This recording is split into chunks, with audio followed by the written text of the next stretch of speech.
You're an oyster connoisseur now, and as a connoisseur, you need to know how to select a good oyster, because not all oysters are created equally. So first, let's start with the visual. When I'm assessing how good an oyster is, I'm looking for that nice, deep cupped shell. I don't want to see flat oysters. If I'm buying a Sydney Rock, I want that deep cup, because that tells me that there's space for that mussel to go in there, nice and plump. The other thing I'm looking for visually is any sort of additional growth on there. It's called overcatch if there are other oysters growing on the shell of this one, or any sort of animal that's fouled it up. The oyster should have a nice clean shell. That's a telltale sign of a well-grown oyster. Next, you want to use your nose. And your nose really knows. An oyster should smell fresh and briny, like you're standing on the beach with an onshore afternoon, the nor'easter's channeling in. You should get that beautiful sense of the salt water when you smell an oyster. If it smells off in any way, ditch it. If in doubt, leave it out. So they should smell good, they should look good, and very importantly, they should taste good.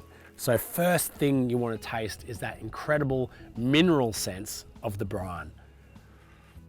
And you should really get that sense of the estuary, of the ocean, of the salt water, of the brine. If the salt's a little bit too much for you, you can always add a little bit of something acidic like a lemon. So I've tasted the salt, that's front and center on my palate.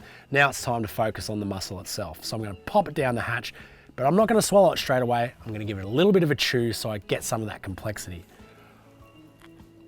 Oh. Roll it around your mouth. Really work it, because when you chew on it like that, that's when you get the full expression of the oyster. Roll it around the mouth, explore that complexity, look for that creamy finish. And one of the amazing things about a Sydney Rock oyster is that flavour will linger on your palate for 10 to 15 minutes after. My mouth's still watering from that one oyster.